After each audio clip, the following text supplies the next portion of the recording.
তদন্ত করে আসল দোষীদেরকে চিহ্নিত করে আইনের আওতায় এনে XYZ যারাই ধরা পড়বে তাদেরকে সংবিধান অনুযায়ী শাস্তি দেওয়া হবে।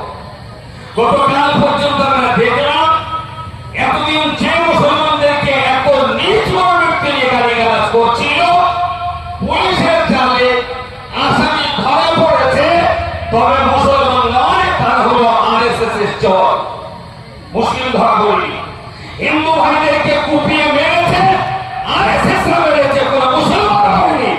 এই সংবাদের পরেও দেশের হিন্দু ভাইদের সচেতন হওয়া উচিত বলে আমি মনে করছি। শুধুমাত্র মুসলমানদের বিরুদ্ধে খেপিয়ে দেওয়ার জন্য হিন্দু RSS দিয়ে হিন্দু মানুষকে কুপিয়ে খুন করা হচ্ছে।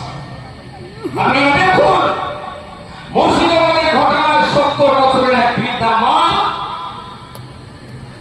এবিপি মাইকের সামনে তিনি পরিষ্কার করেছেন, আমার বাড়ি ঘর ভেঙে চুরে তছনছ করে দিয়েছে, মুসলমান ছেলেরা আমাকে বাঁচিয়ে উদ্ধার করেছে। ভিডিওটা কেউ দেখেছে? একটু হাত তুলবেন কারা দেখেছেন ভিডিওটা? এই বৃদ্ধা মায়ের সামনে যে মাইকটা ধরা আছে সেটা এবিপি আনন্দ মাইক।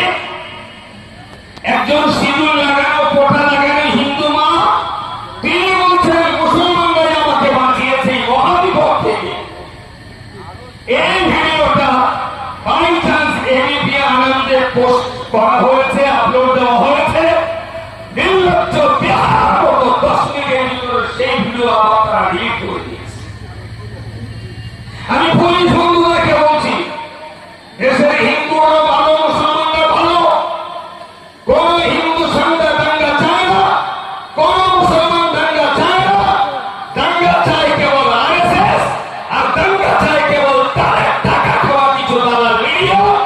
আমাদের এখানে শান্তির জন্য পুলিশ দিতে হবে না, পারলে পুলিশের কাছে অনুরোধ, দাঙ্গাবাদের প্রচার দেওয়া এই সাংবাদিক বন্ধ আর এই কোম্পানিগুলোর বিরুদ্ধে যতদিন আপনারা অ্যাকশন না নেবেন ততদিন পুলিশ নিরবিলি দেশে ঘুমাতে পারবে না।